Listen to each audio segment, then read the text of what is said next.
What's going on, my peeps? It's your man, Big Jefe, along with my man, Ulika. on this fourth episode of Off the Cuff. We're going to get into our main topic soon, which is our broship. But right now, if you did hear my last PSA, which I think it was only like three of you, that I posted on Thursday, saying that we won't be doing a podcast after this one until August 15th. You probably heard that the last thing I ended it with was don't eat too much pussy. Let me explain. For those of you, for those of you who didn't hear the first show that I ever did, it was with Judge Masterpiece, and the show was called "You Don't Matter," and that's where that came from. And what I'm going to do is I'm going to play the original clip and let y'all hear it. I got this funny story because it involves you, man. Okay. I tell you, yeah, I usually remember it, and I have no idea why I said this, but we were about, I think, 10 or 11, and you were going to your apartment building, and I was continuing on. And before we did that, and I think it was the end of the school year or something, and I said, Okay. "All right, Marvin, I take it easy, man. Don't eat too much pussy."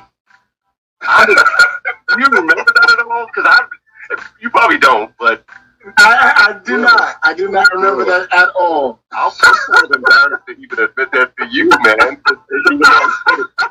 And the worst part about it, this guy, this grown man, just looked at me. I remember his face and everything. He had like big Urkel glasses. He was a black dude, skinny dude with a hat on. And he just looked at me like, "What? Like, did that come out of your mouth, little boy?" And I just looked at him and kind of felt a little embarrassed and kept going. But yeah, I remember saying that. And like I said, I'm kind of embarrassed. But, That was funny because I'm just visualizing his face and maybe even his story. Not only is he thinking that you just said that, he's thinking, "Damn, that little nigga eating pussy."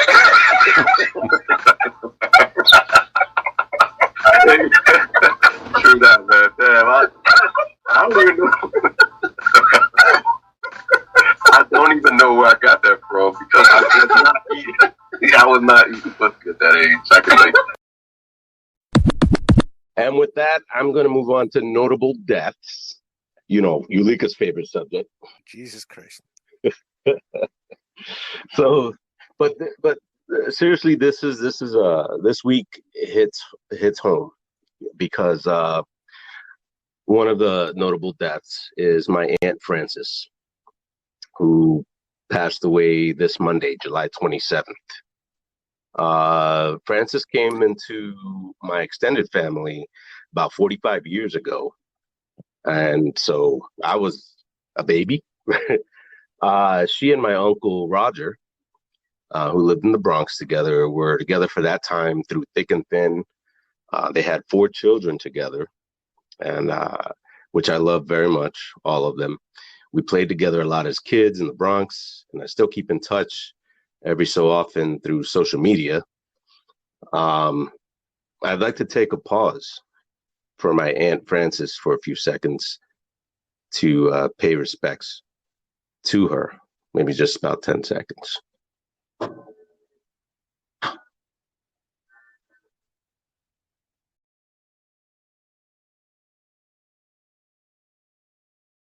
Thank you.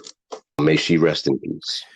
Bro, I offer you and your family, Roger, his kids, grandkids, my condolences, my sincerest condolences. I remember them. Yeah. We had gone to their home many years ago.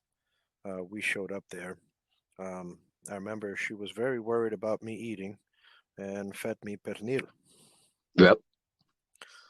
No. Meanwhile, here I was concerned that I was going to embarrass you because, I can eat with the best of them, and let me tell you that pernil, as far as I remember, it was slamming. Yeah, and let's tell people out there who don't know what pernil is. um, Pernil is like I want to say a pork roast slash pork butt roast. I I think it's think. pork shoulder. but it could be wrong. Pork shoulder. I don't know. I have no idea, but It, I know it's delicious.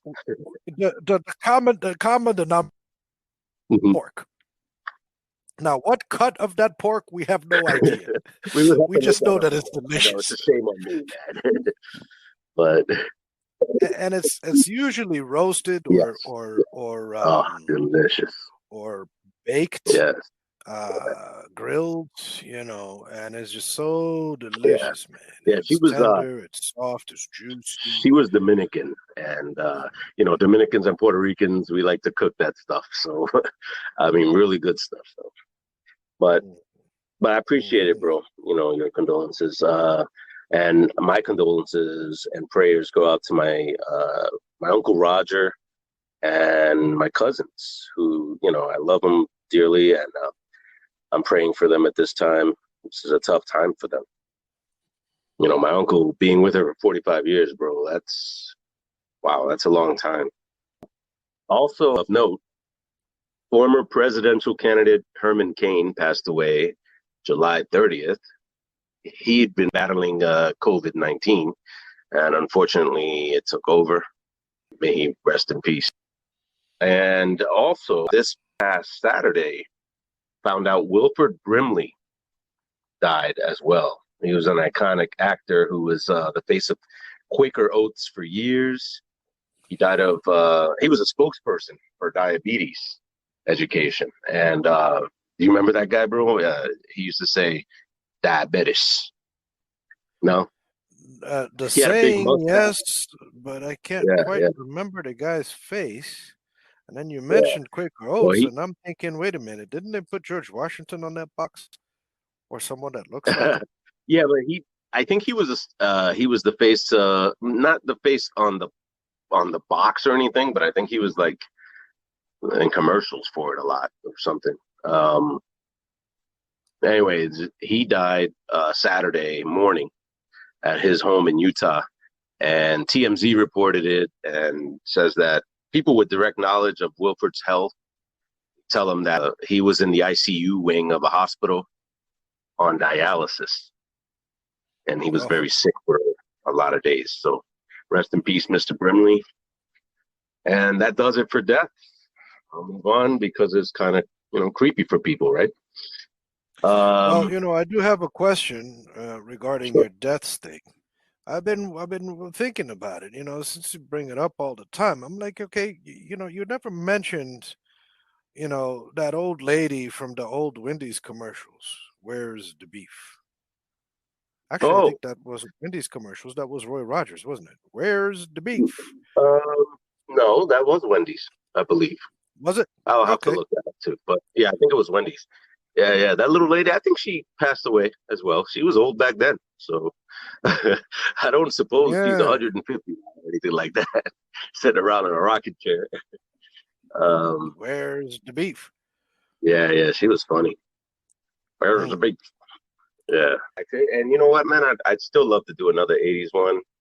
And it's just too much to cover in the 80s. I remember a whole bunch of stuff that I didn't even mention when we were talking about the 80s. I know. I enjoyed it, though. It was fun. So how about we take a break, hear from our sponsor, Anchor, and we'll come back with our main topic, our Broship, and how that came about. Stay tuned. Have you ever wanted to make your own podcast? Anchor can help. It's free. The creation tools allow you to record and edit right off your phone or computer. Anchor will distribute your podcast for you. It can be heard on Spotify, Apple Podcasts, Google Podcasts, and many more. You can make money from it too, with no minimum listenership. It's everything you need in a podcast in one place. So download the free Anchor app or go to anchor.fm to get started.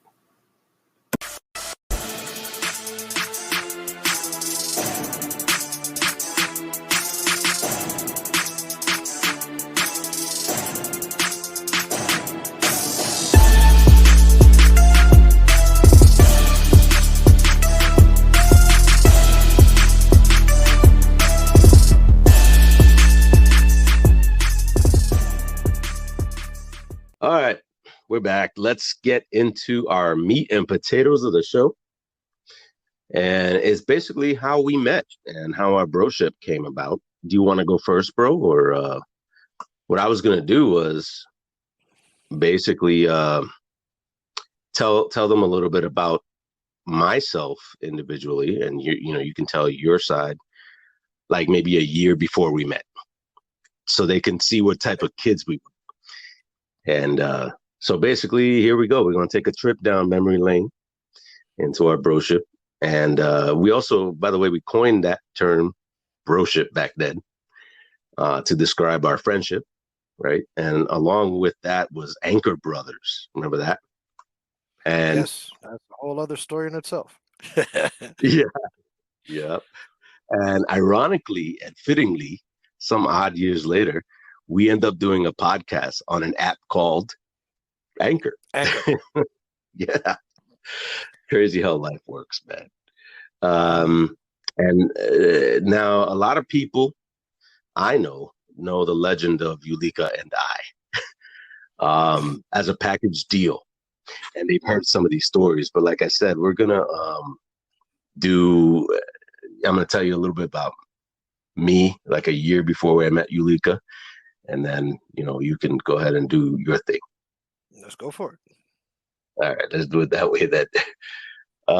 So those closest to us may actually remember some of these, and some of them may have even been part of the story. So like the time, I got arrested and booked after the police took you in and thinking you were like 35 years old instead of 17-year-old at a train station using a train pass to get in for free. Or the time that we went to New Jersey to pick up a dog for someone and bring it and try to bring it back to New York by sneaking it on a train. Actually, we didn't go pick up Yes. that dog. We were thinking we were going to make we were returning thousands of dollars with that dog. We were returning it, correct? No, we went to go get him because we were going to teach him the basic commands: sit, stay, heel. With my then dog, James Bond. Great dog, by the way. And German Shepherd. yeah, and so we thought we were going to make hundreds of thousands of dollars by selling this one dog. But anyway, let's stick to your script and start from the beginning, and then we'll share that story. All right. To give you an idea of what type of kids we were, I'll start in 1988, since we met in 1989, I believe. So as you probably already know, I was born in the Bronx. Well, I know you know. I'm talking about the listeners, though. Go for it. But I'm going to fast forward to 1988. Yeah. I was entering 8th grade in 1988, and I was 13 years old. The school I was at, just to give you folks an idea, looked something like out of a movie called Lean on Me. Great movie, by the way. Joe Clark, principal. Another 80s, yep. I had good friends at the school, but I always managed to meet people that were not so good and who were up to not so good things. First, there was Willie Nieves, right? This guy named Willie Nieves, who convinced me to cut school for the first time, one snowy afternoon of all times, in which we ended up running from a truant officer who was trying to catch us. And this is why I stupidly decided to jump off into an alley opening, some 30 feet down off of a small abandoned building. I didn't want to get caught, and it was either that or my mother, and and my mother I knew would be ready with that belt, or chancla. But yeah, either way, man, I don't know what a chancla is. A chancla is a slipper. Yeah, and Hispanic moms tend to use it a lot, and I think some Portuguese moms too, right? Brazilian moms. Yeah, my mom, she didn't really tend to use a chancleta, man. Uh-oh, what did she use? No, it was the thinnest belt she could get, pure leather too. Yeah. And she used to always give me my mom. This belt, I got it in Rome. it's gonna hurt. Oh, really? Yeah, she was It all will about break you. instilling fear in me, just before the dooms. So on with the story. So like I said, it was either that I get caught by the truant officer, get beat by my mother, or just get away from both of those things. So I jumped, and that's not why I was stupid though. Oh no, it gets more stupid because I thought I thought down below where there was snow, which was like 5 feet deep, or at least I thought in my head it was 5 feet deep, would break my fall. Let me tell you, I'm lucky I didn't break anything myself or die. I did get a curvature in my spine years later, or at least I strongly believe it's from that. plus, plus a badly busted lip that I hit on my knee when I landed in a position like Arnold in the opener of Terminator 2, when he was naked and down on his knee. Well, that I happened landed also just in like that. Terminator, the original.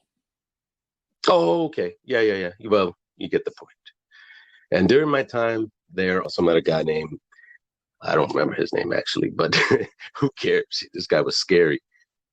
He was 14 years old. I think he gotten left back maybe twice because he was like in 7th grade.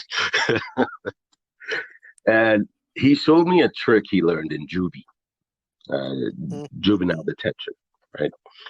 He put a razor blade in his mouth and told me, yo, when you get into a fight, you just got to spit this out into your hands and slash the guy you fighting. I looked at him and just nodded. I think I was thinking, please don't kill me. Anyway, that year, I learned to fight because of that. And I thought, I'm going to need it, right? So, well, I didn't learn to fight. I actually learned to take a punch in the face, more like it. But I stupidly challenged somebody. A fellow 13-year-old student who didn't look like a 13-year-old. He was like 5'10", 170 pounds. And he was a big-ass dude. But just to give you an idea of how big, I was like 5'5", 120 or some shit at the time. Anyway, I noticed him staring at me and decided to ask him, what the fuck you looking at? He said, I'm looking at you, plátano. Now, plátano is a Spanish term for plantain. Okay, and he was calling me that because some Puerto Ricans called Dominicans that as an insult. And so I said to him, as if I weren't already stupid enough to ask him what the fuck he was looking at, I ain't no damn plátano. Come over here and say that shit to my face. As he stood up and walked over, I remember thinking, great God, what have I done? I'm going to die today. So he stood in front of me and we stared each other down. And I decided to take this to an even further level of stupidity. I punched him in the face. Mm-hmm. Yes, I did. It felt like I smacked a piece of dough. Punched a dude in his face. God damn, bro. I punched him in his face, bro. It's like I smacked a piece of dough. Just, He didn't even budge, bro. He looked at me and said nothing. His face grew angry as he hauled back in and hit me so fucking hard, bro, that I couldn't keep my balance. So I flew into some desks, The teacher came over to break it up. And I doubled down, bro. I got up, holding my jaw in place. 3 o'clock. No, I said, oh, you want to fight?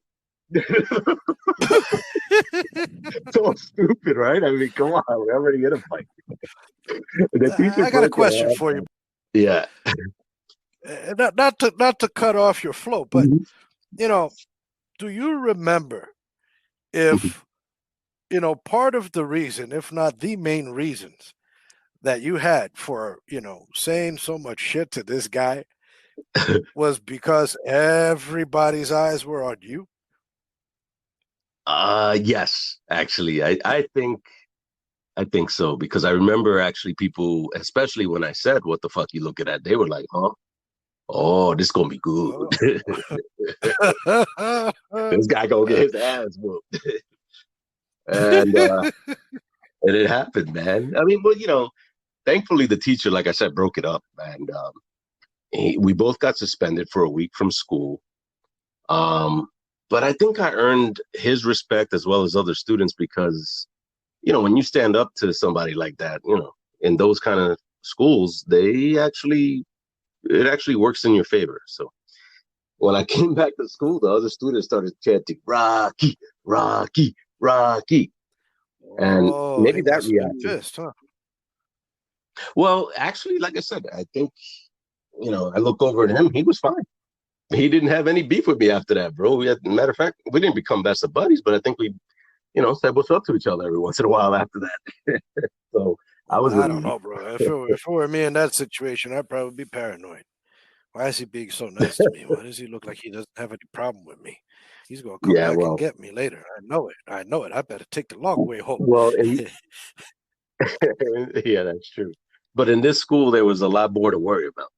So I think that's why. That reaction is what made me challenge the leader one day of the most feared gang at the school later that year, bro.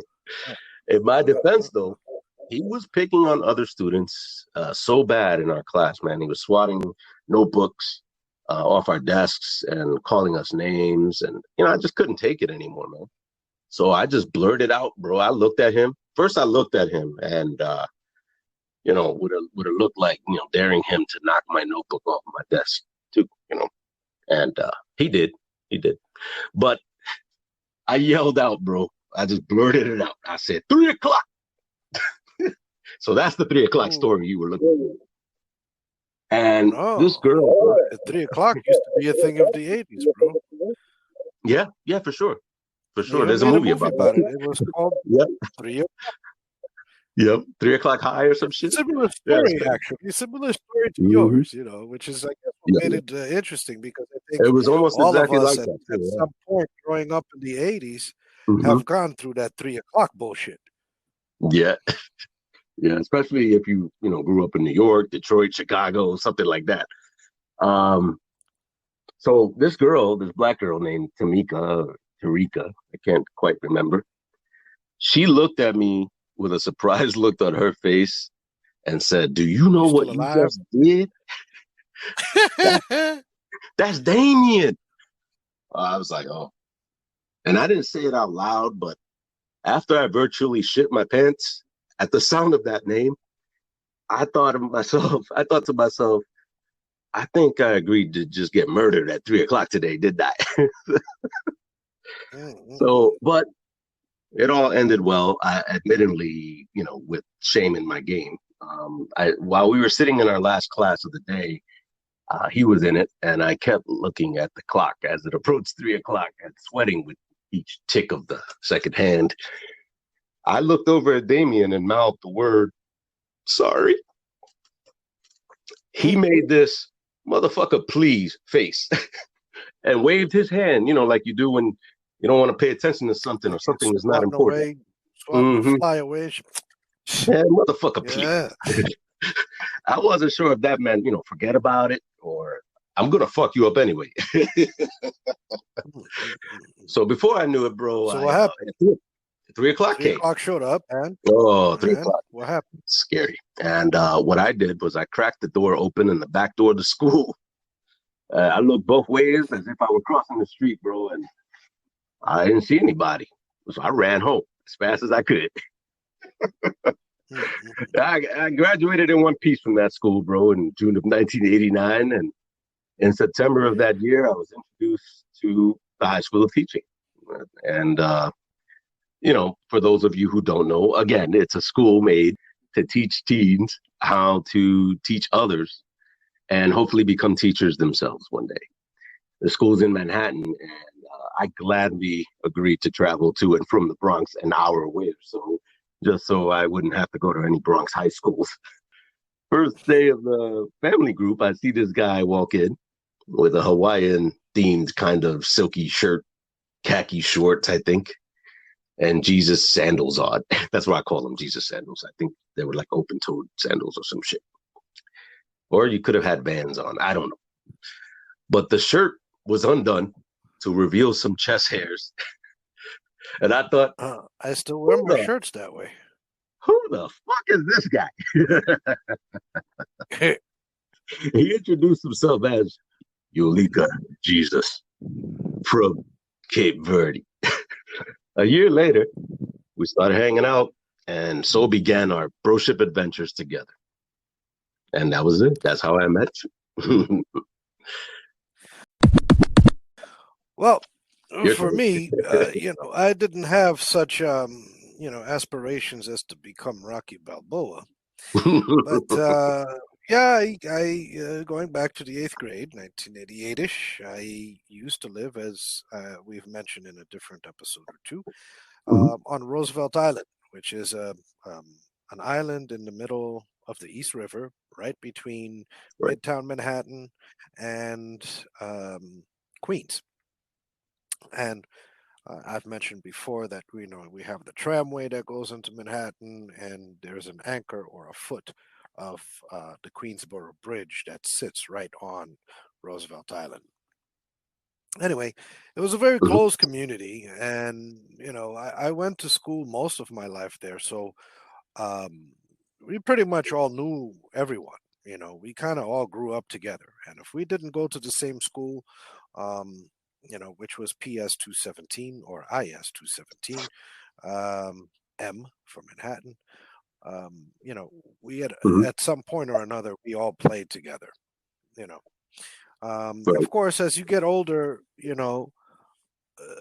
people's individuals change um, their habits and what interests them. You know, and I think at around that time period is pretty much where I decided I don't care about what people think, because that same thought of what people think has led me into a couple of those 3 o'clock motherfucker type situations. 3 o'clock, bitch, 3 o'clock. You know, Mhm. um, and it all stems really from pride, and the Right. pride is really more so your concern for what everyone else thinks about you. Yeah, and pride can get your ass And I kicked. think that's right around the time, perhaps maybe it was in 7th grade when I was in Hmm. Catholic school, an ill attempt from my mother, to that I decided that I just wanted to be my own person, and whoever was with me had to just accept who I am. I didn't have to keep up appearances and live and do certain things because my immediate societal influence dictated it. you know so I've never played basketball. I'm no good at it. I I have like didn't two play left hands, sports. I guess you could say. Yeah. All my buddies at school, they played, but I didn't. I was more enthusiastic with climbing the ropes at the gym than Hmm. to go dribble a basketball and try to get it into a hoop. I did enjoy playing dodgeball. And that was pretty cool. Hmm. Um, but it wasn't like my favorite thing to do. I've always been into sailing, rock climbing, um, adventurous type of activities. Uh, you know, at that age is when I started doing my scuba classes without support from my parents, if I may add, which then eventually they did support me, but, you know, they supported me because I had the drive, I had the willpower, and I did it on my own. I used to ride my bike everywhere, you know. My bicycle, which was a Nishiki Pacific 5 mountain bike. Back then, mountain bikes were not that popular yet, and those who had them, they were very expensive. The Nishiki Pacific 5 was actually given to me by my best friend Marcelo's dad, Jerry. Hmm. He was like another dad to me. Um, and with Jerry, I learned to have the guts to leave the island. And with my bike, I felt invincible. I felt freedom, and I can go and do things anywhere I wanted to. And that's exactly what I did. So in the 8th grade, after school and stuff like that, while everyone was hanging out, listening to music, maybe shooting some ball or what have you. Some were already smoking pot and stuff like that. Me, I was jumping on my bike, riding it across Queens, across the Queensboro Bridge, or in this case, sometimes the Triborough Bridge, which was my favorite, you know.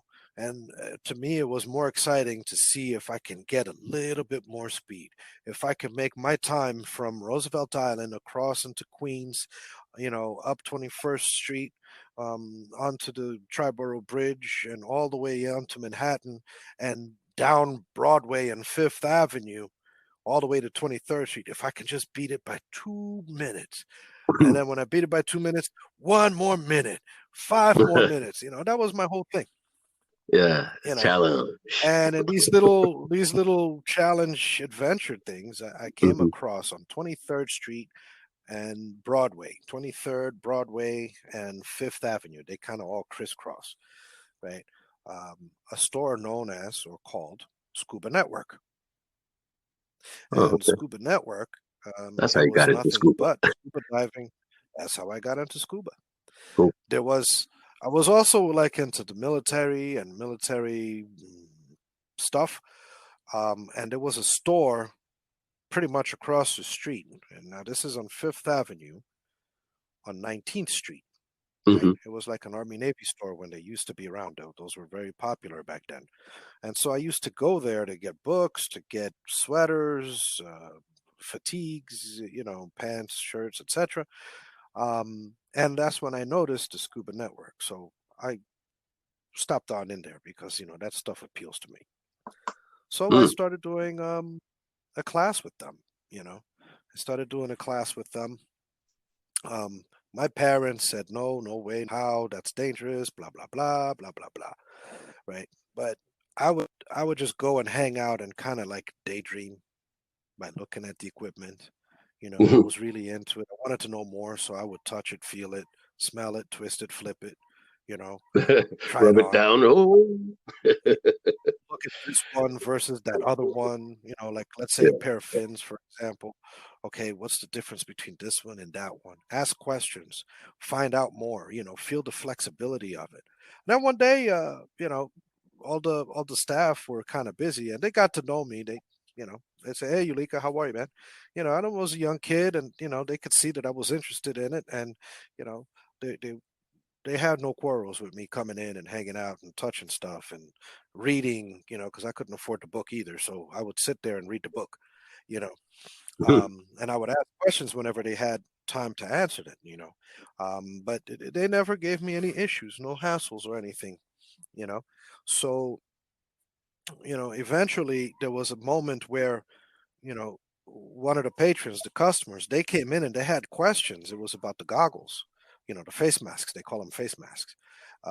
And there was no one available to answer the question. So I went ahead and I tried to help the customer, I kind of felt like it was my duty to do so, so that's what I did.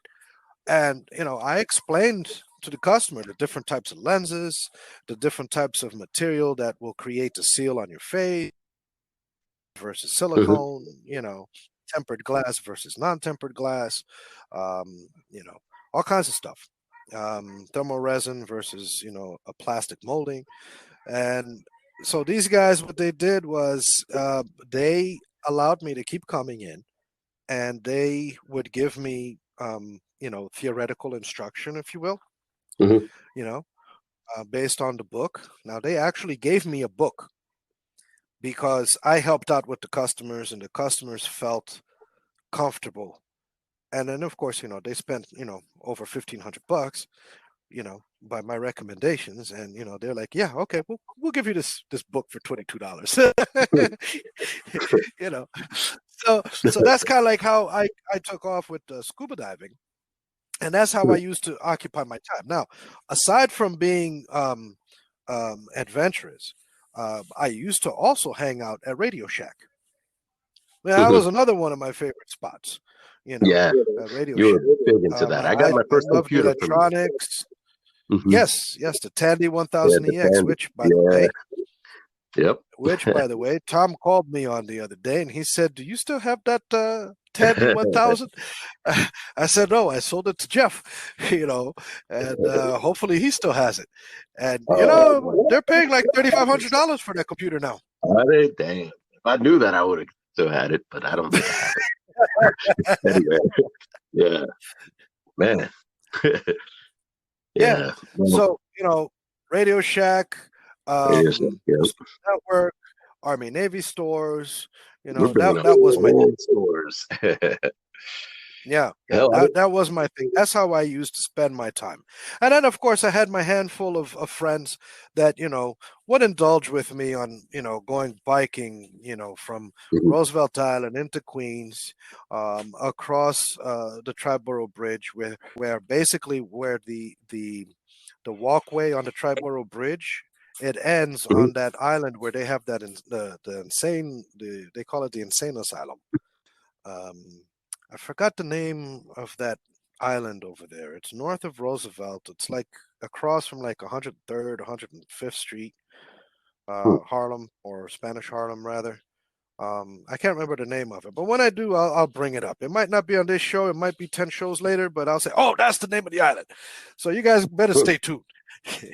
And then from there, you would go around some beaten path in the bush, all the way to a little footbridge. I think they call it the 103rd Street Bridge.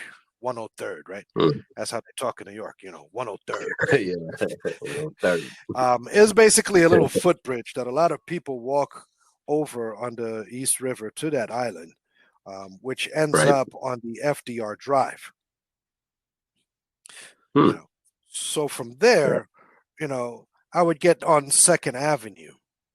I get on 2nd Avenue and ride my bike in the street, fighting off cabbies and all the other crazies that are driving down 2nd Avenue.